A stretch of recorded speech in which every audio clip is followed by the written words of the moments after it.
Assalamu alaikum, this is me Dr. Faisal, and today I am here with you guys to discuss a case study in female alpaca with aggressive behavior to hard mates because of persistent luteal phase. Physical examination की बात करें तो animal के vitals normal थे। Animal की hormone profile की बात करें तो एनिमल का जो ब्लड प्रोजेस्टेरोन था वो 5 टाइम्स हाई था than normal pregnancy progesterone, that was 10.49 nanogram per ml.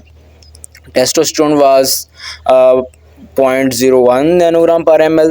ठीक है, और इसके बाद एनिमल क्योंकि हार्मोन प्रोफाइल की बेस पे it was suspected that might possible animal is suffering from interstitial और ओवेरियन ट्यूमर। तो एनिमल को सीडेट किया गया बिटोरफेनॉल, ज़ाइलाज़ीन एंड केटामीन के कम्बिनेशन के साथ। ठीक है, and transrectal approach was applied, reproductive tract was scanned और देखा गया कि एनिमल का जो ट्रैक था बिल्कुल नॉर्मल था। ओवरीज के ऊपर कुछ स्ट्रक्चर्स थे। लेफ़्ट ओवरी के ऊपर 0.2 सेंटीमीटर 0.7 सेंटीमीटर्स के 2 स्ट्रक्चर थे, लेकिन जो एनिमल की राइट ओवरी थी उसके ऊपर लगभग 2 सेंटीमीटर का स्ट्रक्चर देखा गया जो एक हाइपर एक्विक था और band was spanning around that structure. After ultrasonography the owners were educated about this and owners elected for ovariectomy in alpaca. Ovariectomy was done in animal in dorsal recumbency.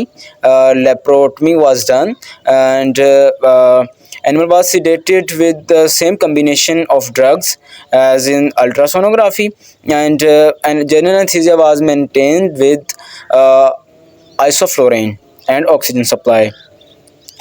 अच्छा, जब देखा जाए एनिमल की surgery के बाद जब उसकी जो ओवरीज को एग्जामिन किया गया तो they were normal, grossly appearing normal, लेकिन कंफर्मेटरी और डेफिनेटिव डायग्नोसिस के लिए हिस्टोपैथोलॉजिकल एग्जामिनेशन किया गया। तो उसमें देखा गया कि जो 2 सेंटीमीटर का एक बड़ा स्ट्रक्चर नज़र आ रहा था और जो 7 छोटे स्ट्रक्चर से they were normal luteal cells, not न्यूक्लियोस्टिक टिश्यू। ओवेरियन ट्यूमर्स की बात की जाए कैमलिड्स में तो there is not quite handsome data about this. Camels are induced ovulators. ठीक है, spontaneous ovulators can happen but is still controversial. One school of thought says that if female is in contact with auditory or visual stimuli by male तो ovulation is possible. तो देखा जाए तो यहाँ पे mail exposure नहीं था। Outcome यही है इसका कि स्पॉन्टेनियस ओवुलेशन हुई है अल्पाका में 3 से 4 माह पहले। ठीक है, और वो परसिस्ट किया उसने वहाँ पे, जिसकी वजह से एनिमल में साइन आना शुरू हुए। अब देखा जाए तो नॉर्मली कैमलिड्स में मेटिंग के 9 से 12 दिन के अंदर अगर फीमेल कंसीव नहीं करती तो एंडोमेट्रियल PGF2 अल्फा ल्यूटिलाइसिस करवाते हैं, लेकिन इसमें ल्यूटिलाइसिस नहीं हुई। ठीक है, जब एनिमल का रिप्रोडक्टिव ट्रैक स्कैन किया गया तो दैट वाज नॉर्मल और it was very quite interesting कि रिप्रोडक्टिव ट्रैक भी नॉर्मल है लेकिन फिर भी परसिस्ट कर रहा है कार्पस ल्यूटियम। ठीक है, but we can't rule it out like endometrial defect.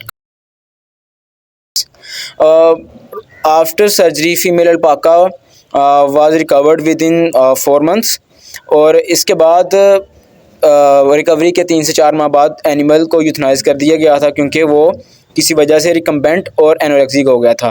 ठीक है, कंक्लूजन की तरफ आते हैं। तो देखा जाए तो death of animal is not suppose to be directly related with pseudo pregnancy और ओवेरिएक्टमी। ठीक है, but as I have mentioned earlier के very less data, reference data about camelids, so we can't rule it out. In the last, the conclusion of case study is that the aggressive behavior in alpaca was just due to persistent luteal phase, not because of endometrial defect or anything else. Thank you.